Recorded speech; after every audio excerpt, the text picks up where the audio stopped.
Social media पर जाहिर करने से पीछे नहीं हटे। इतना ही नहीं, वीरेंद्र सहवाग ने तो टीम इंडिया के बॉडी लैंग्वेज तक पर सवाल खड़े कर दिए। जहां टीम इंडिया की बॉडी लैंग्वेज पर बातें उठी तो बल्लेबाजों की भी खूब धज्जियां उड़ रही हैं। ये इसलिए क्योंकि वर्ल्ड की बेस्ट बैटिंग लाइनअप कीवी गेंदबाजों की गेंदों पर रन बनाने के लिए न सिर्फ तरसती नजर आई, बल्कि बल्ले से बॉल का सही तालमेल भी नहीं बिठा पाए। टीम इंडिया के बड़े बड़े महारथी 20 ओवर में सिर्फ 110 रन ही बना पाए। टीम इंडिया के बैटर्स ने इस बड़े मुकाबले में 54 डॉट बॉल खेली, यानी 20 ओवर की पारी में लगभग 9 ओवर में 1 रन तक नहीं बना। T20 वर्ल्ड कप 2021 में यह पहला मौका रहा जब किसी टीम ने 7 से लेकर 15 ओवर के बीच एक बाउंड्री तक नहीं लगाई। छठे ओवर में चौका लगने के बाद अगली बाउंड्री के लिए टीम इंडिया को 17वें ओवर तक का इंतजार करना पड़ा। भारत के बड़े बड़े विस्फोटक बल्लेबाज 10 ओवर तक एक चौका तक नहीं लगा पाए। लगातार 2 हार के बाद टीम इंडिया के जहां सेमीफाइनल में पहुंचने की राह मुश्किल हो गई है, जबकि कई सारे सवालों का जवाब भी मिलना भी बाकी है। हालांकि सवालों के जवाब मिल सकते थे, लेकिन मैच के बाद की प्रेस कॉन्फ्रेंस में कप्तान कोहली ने खुद के बजाय तेज गेंदबाज जसप्रीत बुमराह को भेज दिया और सभी सवाल ही बनकर रह गए। लेकिन सवाल उठ क्या रहे हैं, जरा इस पर भी एक नजर डाल लेते हैं। सवाल नंबर 1, बैटिंग ऑर्डर में आखिरकार इतना बदलाव क्यों? सवाल नंबर 2, बल्लेबाजों में शॉट्स लगाने को लेकर इतनी हिचक क्यों दिखी? सवाल नंबर 3, भारतीय बल्लेबाजों को आखिरकार हुआ क्या है? सवाल नंबर 4, मिस्ट्री स्पिनर की मिस्ट्री को क्या हो गया? सवाल नंबर 5, भारत की युवा टीम में जीत का जज्बा क्यों नहीं दिखता? पहले पाकिस्तान से हार, फिर न्यूजीलैंड से शर्मसार। अब भारत के वर्ल्ड कप में 3 मुकाबले बचे हैं, जिसमें उनका सामना अफगानिस्तान, स्कॉटलैंड और नामीबिया के खिलाफ होने वाला है। टीम इंडिया के प्रदर्शन पर सवाल उठ चुके हैं और टीम इंडिया इन सवालों पर ब्रेक जीत की हैट्रिक लगाकर ही लगा सकती है। अब देखना होगा कि दबाव में चल रही टीम इंडिया क्या किसी चमत्कार के सहारे सेमीफाइनल में पहुंच पाती है या नहीं। Sports desk, news 24। तो एक और हार से मच गया बवाल और खड़े हुए कई सवाल। तो ये सवाल आखिरकार क्या क्या हैं, जिस पर आज हम बात करेंगे, एक एक करके आपको दिखाते हैं। तो सबसे बड़ा सवाल यही है कि आखिरकार बैटिंग ऑर्डर में इतने बदलाव क्यों किए गए? ये सवाल नंबर 1 है। सवाल नंबर 2 की अगर बात करें तो सवाल नंबर 2 आप स्क्रीन पर देख सकते हैं। सवाल नंबर 2, बल्लेबाजों में शॉट्स को लेकर इतनी ज्यादा हिचक क्यों दिखी? आपने देखा होगा बल्लेबाज शॉट्स लगा ही नहीं पा रहे थे, बाउंड्रीज नहीं आई। सवाल नंबर 3, भारतीय बल्लेबाजों को आखिरकार हुआ क्या है? जो इतनी बड़ी बल्लेबाजी लाइनअप है, इतने बड़े बड़े नाम है, हुआ क्या है? सवाल नंबर 4, मिस्ट्री स्पिनर की मिस्ट्री को हुआ क्या है? वो हिस्ट्री क्यों नहीं क्रिएट कर पाए? और सवाल नंबर 5, युवा टीम में जीत का जज्बा, जीत का जोश क्यों नहीं दिखा? ये 5 सवाल हैं जिन पर हम अपने एक्सपर्ट्स के साथ चर्चा करेंगे और इन सवालों के जवाब तलाशने की कोशिश करेंगे। विजय सर, सबसे पहला सवाल आप ही से है। हुआ क्या है टीम इंडिया को? ये वो टीम इंडिया नजर क्यों नहीं आ रही जिसको हम जानते थे और जिसको वर्ल्ड कप की जीत का सबसे बड़ा दावेदार कहा जा रहा था, और वो दावेदार 2 मैच के बाद ही वो लगभग सेमीफाइनल के रेस से बाहर हो गई है। हुआ क्या है हमारी टीम को? जी बिल्कुल। और देखिए, कल तक हम सब ये बात कर रहे थे कि आपके पास बहुत अच्छा मौका है, एक मैच से हार जीत उतनी ज्यादा जो हाहाकार मचा हुआ था वो नहीं मचना चाहिए था। लेकिन कल एक तो थोड़ी सी निराशा देखने को मिली ना, वो इस चीज की मिली कि एक तो जिस तरीके से हम खेले और फिर टीम सिलेक्शन, या जो पिछले कुछ दिनों से अगर आप देखें तो हम यहाँ पर यही बात कर रहे थे कि सिर्फ टीम वही है, आप उसको किस तरीके से चलाते हैं। आप अगर मुझे ये कहने की कोशिश करेंगे कि व्हाइट बॉल क्रिकेट में क्या आप ईशान किशन को रोहित शर्मा से ज्यादा तवज्जो देते हैं? उन्होंने पारी की शुरुआत नहीं करी, वो थोड़ा सा अलग नजर आया। उसके बाद जिस तरीके की अप्रोच हमारी थी ना, नॉर्मली आप ये कहते हैं कि T20 क्रिकेट में पहले हाफ में मतलब 20 ओवर में गेंद से बाहर नहीं होना चाहिए, हम तो ऑलमोस्ट 10 ओवर में गेंद से बाहर हो गए थे। तो जिस तरीके से हम खेले हैं, वो एक कहावत है इंग्लिश में कि you can criticise the performance not the performer. लेकिन यहाँ पर वो परफॉर्मेंस वाली जो बात थी ना, वो कल बड़ा निराश किया उसने। सोच ने भी निराश किया और जिस तरीके से हम खेले हैं उसने भी निराश किया। बिल्कुल। आप संदीपा जी, जो हमने सवाल भी पूछे हैं, आखिरकार बैटिंग ऑर्डर में अचानक से इतने बदलाव क्यों? अगर आपने ईशान किशन को खिलाया था तो क्या आपने सूर्य कुमार यादव की जगह उनको खिलाया था? सूर्य कुमार यादव की जगह पर ही उनको बैटिंग नहीं करवाई जा सकती थी? बाकी जिन बल्लेबाजों का जो ऑर्डर था वो सेट रहता। इतनी उथल पुथल जो मचाई गई, क्या उसकी वजह से कंफ्यूजन क्रिएट हुआ कि किसे किस अप्रोच के साथ आगे बढ़ना है पता ही नहीं था?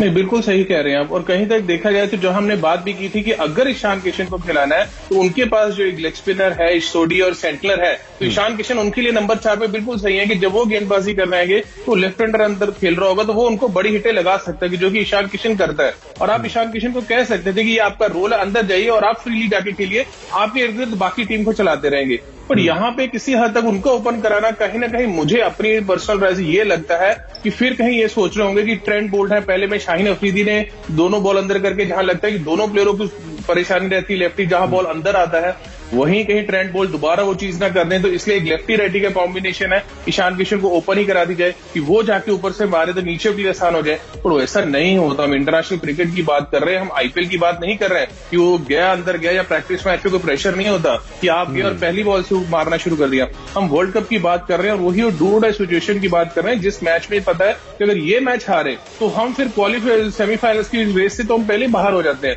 तो ये एक चीज मुझे बिल्कुल नहीं समझ आई और बड़ा दुखद भी लगा कि एक दिन पहले आप विराट कोहली कहते हैं हम टीम में चेंजेस नहीं करना चाहते, हम बिल्कुल पॉजिटिव। एक मैच से आपको इतनी ज्यादा खलबली मचाने की जरूरत नहीं थी, गेम प्लान इतना चेंज करने की जरूरत नहीं थी। ऐसा क्या आपने खिलाया उसको? अपने शार्दुल ठाकुर भी खेले, पर शार्दुल ठाकुर ने क्या किया? भुवनेश्वर कुमार को ही खिलाना चाहिए था। हार्दिक पांड्या जो मेन रीजन था कि हार्दिक पांड्या ना वो बल्लेबाजी करे ना गेंदबाजी, क्यों वो प्लेयर बाकियों से इतना ज्यादा इंपॉर्टेंट होता जा रहा है आपके लिए, वो समझ आ रही कि उसको खिलाने के लिए बाकी टीम उथल पुथल की जा रही है आपकी। तो ये एक रीजन जो थे मुझे समझ नहीं आया कि ये क्या कैसे हो रहा है। और ये सिलेक्शन कमेटी को भी बोलना चाहिए, उनके भी एक बड़ा सवाल खड़ा हो जाता है कि पहले आप कहते हैं कि हार्दिक फिट है, पूरी गेंदबाजी करेगा, हर चीज ठीक है, कुछ नहीं होगा, और सडनली वो नहीं करता, लेकिन उसके बाद आपकी तरफ से कोई बयान भी नहीं आता, कोई क्लैरिफिकेशन भी नहीं आती। कम से कम कुछ तो आप बताइए। क्लैरिफिकेशन तब आए ना जब कप्तान खुद आए, प्रेस कॉन्फ्रेंस में भेजते हैं वो जसप्रीत बुमराह को, जब सवालों के जवाब देने की बारी आती है। लेकिन उससे पहले जब टीम बन रही होती है तब तो कप्तान से बात हो रही होगी, आपस में या तो तालमेल ही नहीं होगा कि हमने भी काम किया, उससे पहले भी टीम 4 साल नंबर 1 खड़ी रही है, हमेशा टीम मैनेजमेंट के साथ ही आप काम करते हैं।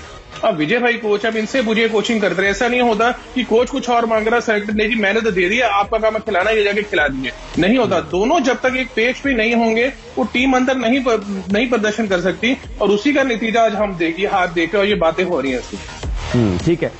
वीआरवी पाजी, बॉडी लैंग्वेज को लेकर बहुत सवाल खड़े किए जा रहे हैं। आप सहवाग ने भी ट्वीट किया बॉडी लैंग्वेज को लेकर, और कई लोगों ने भी ट्वीट किया कि बॉडी लैंग्वेज मतलब आप लड़कर हारिए, कोई मैच अगर पहला मैच आपका खराब गया कोई बात नहीं, कम से कम इस मुकाबले में वो इंटेंट तो नजर आता, पहले बल्लेबाजों की तरफ से फिर गेंदबाजों की तरफ से। लेकिन बल्लेबाज भी कंफ्यूज नजर आ रहे थे, शॉट मारे ना मारे, जो शॉट मार भी रहे थे सीधा फील्डर्स के पास, उसके बाद फिर गेंदबाजों में भी वो कुछ दम नजर आए नहीं। बॉडी लैंग्वेज कैसी लगी आपको और ऐसा क्यों है, आपको क्या लगता है? जी देखिए अपूर्व, आपने बिल्कुल सही बोला। देखिए बॉडी लैंग्वेज, ब्रेवरी और ये जो सी बातें विराट ने खुद भी की पोस्ट मैच में, तो कहीं ना कहीं देखिए डिफरेंट लैंग्वेज से इनकी डरे डरे लग रहे थे। इनिशियली आपने देखा होगा कि जब आपने, जैसे विजय भाई ने बोला कि अगर आप अपनी टीम में जब बदलाव करते हैं, बैटिंग ऑर्डर को ऊपर नीचे करते हैं, उससे भी पता लगता है कि आप पैनिक हैं। और ऊपर से जब आपने टॉस भी जब हारे तब भी थोड़े से एक्सप्रेशन मेरे ख्याल से वहां पर भी देखने वाले थे, हल्के से म्यूज थे वहां पर भी विराट। तो कहीं ना कहीं देखिए बल्लेबाजी की बात करूं, किसी ने रिस्पॉन्सिबिलिटी नहीं दी, आपने भी स्टैट्स भी दिखाए। देखिए 8 ओवर तक आप बाउंड्री नहीं लगा रहे हैं, आप इतना बड़ा भारत का टूर्नामेंट आईपीएल खेल के जा रहे हैं, तो आपके जितने भी दिग्गज बल्लेबाज थे कहां उनकी फॉर्म थी? तो एक रोटेशन ऑफ स्ट्राइक भी नहीं। एक आंकड़ा मैं आपको बताना चाहता हूं, 41% स्पिनर्स के विरुद्ध हमारी डॉट बॉल्स थी कल, तो सिंगल निकालना मुश्किल हो रहा था। हम कहते हैं हमारे जो से बल्लेबाज स्पिन को बहुत ही बढ़िया खेलते हैं, तो देखिए वहां पर भी डरे डरे थे। और बॉलर्स की बात जरूर करना चाहूंगा यहाँ पर। देखिए 2 मैच खेले हैं, सिर्फ 2 विकेट निकाले हैं, वो भी एक गेंदबाज बुमराह ने, जिन्होंने 2 विकेट लिए, 19 रन दे। जो आप बात कर रहे हैं वीआरवी पाजी, हम बता भी रहे हैं, ग्राफिक्स भी दिखा रहे हैं, 54 डॉट बॉलें थी। अगर आप 20 ओवर के मैच में 9 ओवर खाली छोड़ देंगे तो फिर रन कहां से बनाएंगे? जी 9 ओवर, वही मैं बात कर रहा था। देखिए आपने आधी बॉलें तो डॉट ही खेल दी हैं, तो आप कहां से प्रदर्शन की उम्मीद रखते हैं कि 150-60 की हम बात कर रहे थे कल प्री मैच शो में। तो कहीं ना कहीं देखिए जो सा इन्होंने मेरे ख्याल से ईशान किशन को भेजा, मैं सरनदीप बाजी के बिल्कुल साथ हूं। और आपने उन्हें खिलाया था एज अ फ्लोटर खिलाते, आप जो एज अ ओपनर वो भी रोहित शर्मा जैसे खिलाड़ी को नीचे करके उसे बैटिंग करा रहे हैं, जिसको अभी कोई इंटरनेशनल इतना एक्सपीरियंस नहीं है, वर्ल्ड कप का कोई एक्सपीरियंस नहीं है, कभी उन्होंने इतने बड़े स्तर पे रन नहीं बनाए। हाँ, आप उन्हें खिलाइए जरूर, पर उन्हें खिलाना चाहिए था कहीं ना कहीं मेरे ख्याल से हार्दिक पांड्या की जगह, क्योंकि हार्दिक पांड्या की हम बात कर रहे थे शुरू से, ना कि हम सूर्य कुमार यादव की बात कर रहे थे। आपने सारा अपना बल्लेबाजी का क्रम सारा चेंज कर दिया। शायद इसी वजह से जो उथल पुथल मचा, इसी वजह से टीम में भी उथल पुथल मच गया, इतना कंफ्यूजन क्रिएट हो गया, किसका क्या रोल था किसी को कुछ पता ही नहीं था। बस मैच खेल रहे थे और सामने वाले हमारे ऊपर लगातार दबाव बनाते जा रहे थे और हम कुछ नहीं कर पा रहे थे। ठीक है, आप तीनों के पास मैं लौटता हूं, जरा एक बार पॉइंट्स टेबल क्या कहती है, कौन किस नंबर पे पहुंच गया है, अभी स्टैंडिंग्स क्या है, उस पर एक नजर डाल लेते हैं। ये ग्रुप 2 की पॉइंट्स टेबल है। पाकिस्तान नंबर 1 पर है, 2 नंबर पर अफगानिस्तान, नंबर 3 पर है न्यूजीलैंड, नंबर 4 पर है नामीबिया, नंबर 5 पर इंडिया, नंबर 6 पर स्कॉटलैंड। इंडिया स्कॉटलैंड का विनिंग का अभी पॉइंट्स टेबल खुला ही नहीं है क्योंकि जीती ही नहीं है।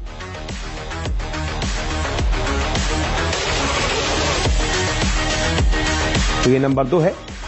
ग्रुप 2 में अभी पाकिस्तान जो है वो नंबर 1 पर है। अब जरा ये समझ लेते हैं कि क्या टीम इंडिया अभी भी सेमीफाइनल के लिए क्वालिफाई कर सकती है, और अगर कर सकती है तो फिर समीकरण क्या क्या कहते हैं, मैं आपको एक एक करके सारे समीकरण से रूबरू करवाता हूं। तो सबसे पहला जो समीकरण है कि भारत को अपने बाकी तीनों मैच बड़े अंतर से जीतने पड़ेंगे, ये सबसे जरूरी है। ये नहीं किया तो आप क्वालिफाई नहीं कर पाएंगे। इसके अलावा अगर हम दूसरे समीकरण की बात करें तो उसमें हमको ये भी उम्मीद करनी पड़ेगी कि अफगानिस्तान, स्कॉटलैंड और नामीबिया को कम से कम हम 80 से 90 रनों के अंतर से हर मैच में हराएं।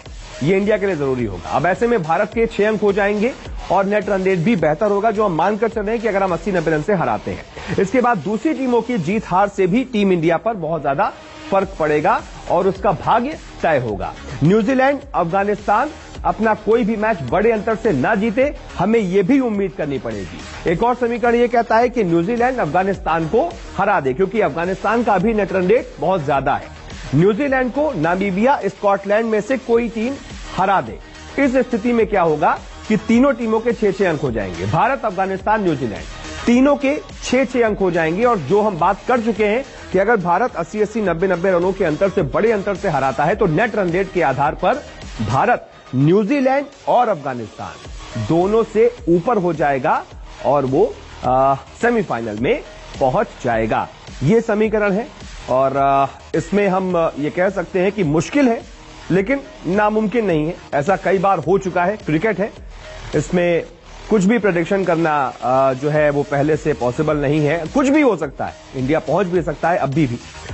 विजय सर, हमने समीकरण भी दिखाए हैं, लेकिन आपको लगता है क्या कि वाकई में अभी भी हमारे पास कोई आउटसाइड चांस है? और पहली बात तो ये तो बात की बात है कि हम सेमीफाइनल में पहुंचेंगे या नहीं। एक मैच तो जीत लें, अपना खाता तो खोल लें। जिस तरीके का हम खेल रहे हैं, अफगानिस्तान भी हम पर भारी पड़ सकता है अब तो।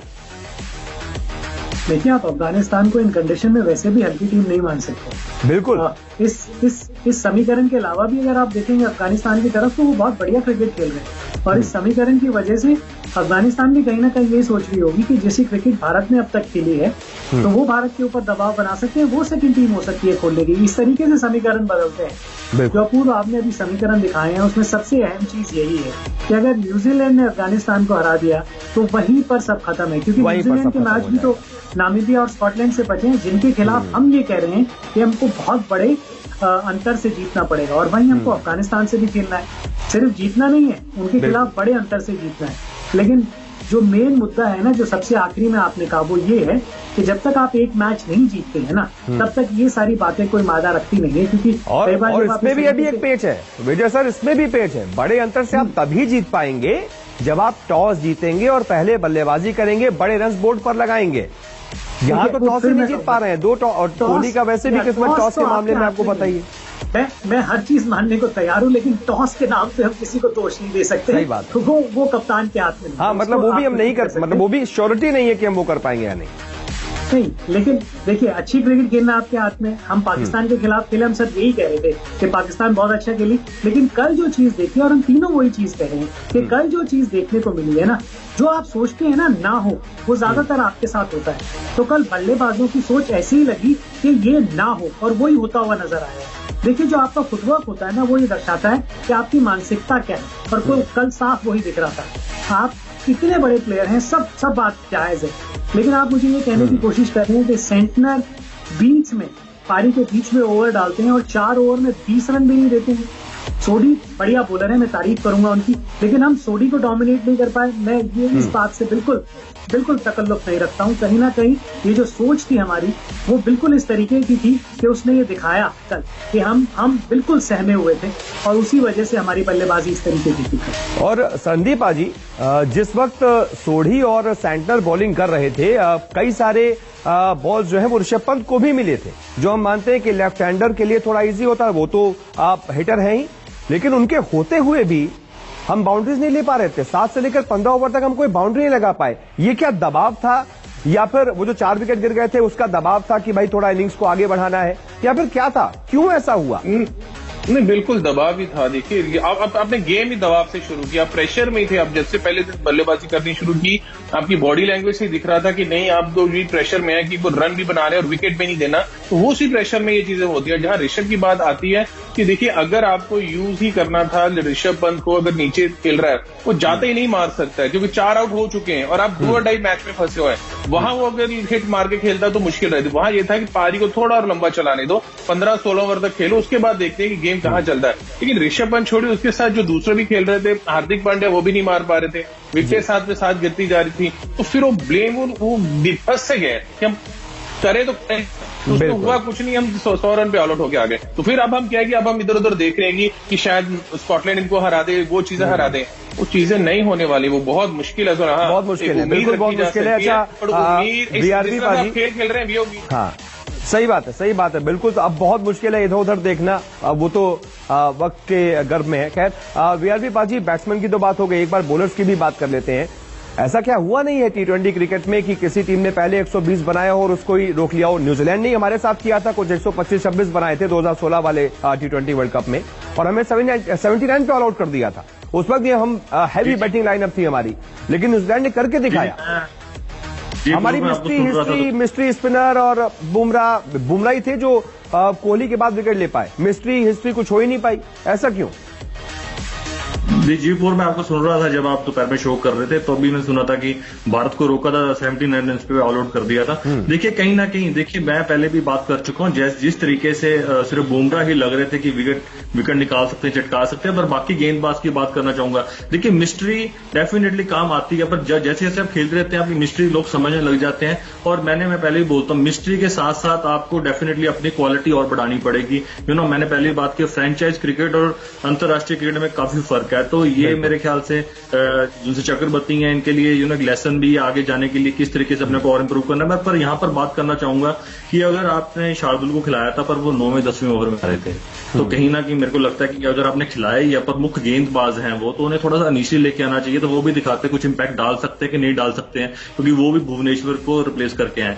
शमी से फिर मैं शमी देखिए उन्हें 7वां ओवर डलवाया, पर फिर भी वो लगे कि जो लेंथ है मेरे को कहीं ना कहीं लग रहा है कि वो ज्यादा ओवर ट्राई करने जा रहे हैं, विकेट निकालने की बहुत कोशिश कर रहे हैं। मेरे को लगता है नॉर्मल बॉलिंग नहीं डाल पा रहे हैं, जो शमी जिसके लिए जाने नहीं डाल पा रहे हैं। मतलब एक तरीके से लब्बो लबाब यही है वीआरबी भाई कि बैट्समैन भी कल के मैच में कंफ्यूज थे और बॉलर भी कंफ्यूज थे, लेंथ क्या रखनी है, कहां पर कैसे न्यूजीलैंड के बल्लेबाजों को रोकना है। ठीक है, अब जरा आज के मैच की भी बात कर लेते हैं, और आज का मैच जिस ग्रुप से है जरा उसका पॉइंट टेबल भी देख लेते हैं। ग्रुप 1, इंग्लैंड इसमें टॉप पर है, 3 मैच 3 जीत। नंबर 2 पर है अफ्रीका, नंबर 3 पर है ऑस्ट्रेलिया, नंबर 4 पर श्रीलंका, 5 पर वेस्टइंडीज और 6 पर बांग्लादेश। इंग्लैंड और श्रीलंका का आज मैच है। इंग्लैंड नंबर 1 पर है, श्रीलंका नंबर 4 पर। अगर श्रीलंका आज का मैच जीतता है, अच्छे रन रेट के साथ जीतता है, तो वो नंबर 2 पर भी पहुंच सकता है, नंबर 3 पर भी पहुंच सकता है। ये कुछ ही देर में मुकाबला शुरू हो जाएगा शारजा के मैदान पर 7:30 बजे। तो इस मैच की ड्रीम 11 क्या है, सबसे पहले सरनदीप पाजी की ड्रीम 11 पर जल्दी से एक नजर डाल लेते हैं। उनकी टीम में इस मैच के लिए कौन कौन से खिलाड़ी हैं। तो सरनदीप पाजी की टीम में जॉस बटलर है और उनको बनाया है उन्होंने कैप्टन। इसके अलावा है कुशल परेरा के अलावा है जेसन रॉय के अलावा चरित असलंका, पी निशंका, पथुम निशंका, मोइन अली भी हैं और उनको बनाया है vice captain. Liam Livingstone, Wanindu Hasaranga, Adil Rashid, Tymal Mills और हैं महेश ठीकसाना। ये शरणदीप सिंह की टीम। अब विजय दहिया की ड्रीम 11 टीम, जॉस बटलर, और इन्होंने भी जॉस बटलर को कैप्टन बनाया है। Kusal Perera, Jonny Bairstow, Jason Roy, Charith Asalanka, P Nissanka, Moeen Ali, और मोइन अली को वाइस कैप्टन बनाया है। कैप्टन वाइस कैप्टन दोनों के same. Adil Rashid, Chris Woakes, Tymal Mills और महेश ठीकसाना। लगभग टीम सेम है। एक प्लेयर क्रिस वोक्स चेंज है विजय दहिया सर की टीम में। इसके अलावा वीआरबी की टीम पर नजर डाले तो जॉस बटलर हैं, लेकिन उनको कैप्टन नहीं बनाया है। Jonny Bairstow, Bhanuka Rajapaksa, Charith Asalanka, Pathum Nissanka, Moeen Ali, Liam Livingstone, Wanindu Hasaranga, Adil Rashid,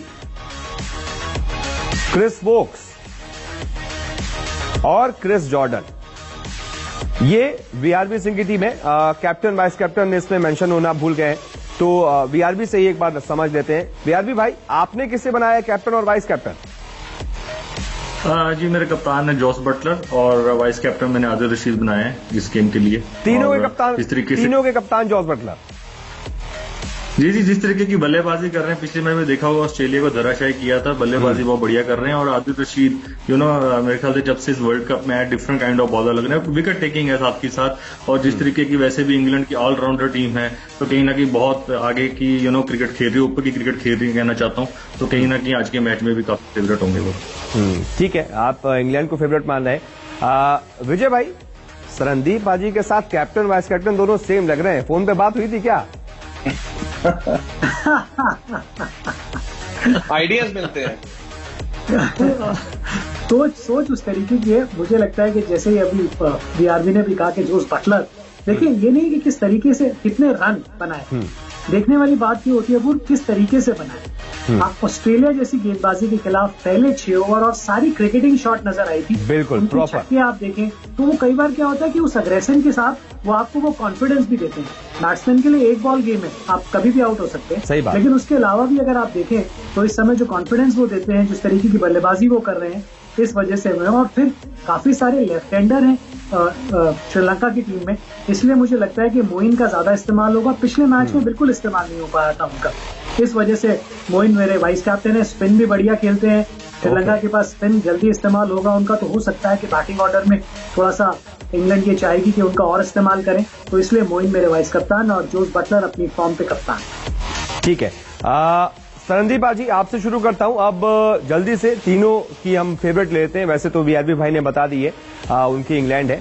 आपकी फेवरेट टीम आज की? मेरी फेवरेट टीम इंग्लैंड है। जोस बटलर को कप्तान बनाया तो वो अच्छी क्रिकेट खेल रहे हैं, तो इंग्लैंड को ही सपोर्ट कर रहा हूँ। एक ऐसा बंदा अपनी टीम का अपने कप्तान को सपोर्ट कर रहा है, तो होश है कि आज वो एक बेहतर क्रिकेट जो जैसे पिछले मैचेस में खेलते हैं, आज भी वैसा प्रदर्शन दिखाएंगे और एक अच्छा गेम देखने को हमें मिलेगा। बिल्कुल, तो उस हिसाब से तो विजय भाई आपने भी फिर इंग्लैंड को ही फेवरेट माना होगा। आपके कैप्टन वाइस कैप्टन दोनों उसी टीम से। हाँ जी, बिल्कुल है। और मैं ये देखना चाहूंगा कि इंग्लैंड को हमने देखा कि पेस कितना बढ़िया खेलते हैं। ये मैच शारजाह में, तो यहाँ पे एक हल्का सा इम्तिहान उनका जरूर हो सकता है कि बॉल पड़ने के बाद इतना तेज नहीं आता है। तो अगर अच्छी टीम है और माना जा रहा है कि जिस फॉर्म में वो है कंटेंडर हो सकते हैं, तो वो कितना जल्दी कैसे एडजस्ट करते हैं। लेकिन देखिए फॉर्म पे और जितने नंबर तक उनके पास बैटिंग है, उस सब लिहाज से मुझे लगता है कि सब यही कहेंगे कि भैया इंग्लैंड। बिल्कुल सही बात, बिल्कुल। चलिए, बहुत बहुत शुक्रिया आप तीनों का हमारे साथ जुड़ने के लिए और हमारे व्यूअर्स के साथ ड्रीम 11 टीम शेयर करने के लिए। तो चलिए, यहाँ पर तो 3-0 से इंग्लैंड जीत गई है। मैदान पर देखते हैं जीतती है या नहीं। यहाँ पर ले रहे हैं छोटा सा ब्रेक, लेकिन ब्रेक के बाद देखिएगा संदीप चौधरी के साथ सबसे बड़ा सवाल। कमिंग अप, प्रेजेंटेड बाय जोड़ों का दर्द अब ना रहेगा मर्ज। ओपिजेसिक पेन ऑयल दर्द को हराना है। खेलने की जिद में बचपन में बड़े रिस्क लिए, बड़े पंगे भी लिए बड़ों के साथ। और बड़े धक्के भी खाए। क्यों? क्योंकि ड्रीम बड़ा था। डाल ड्रीम बिग, ड्रीम लेवल। इस खेल में वित्तीय जोखिम के तत्व है और इसकी आदत पड़ सकती है। कृपया जिम्मेदारी से और अपने जोखिम पर खेलें। कैलेंडर में तारीख बदल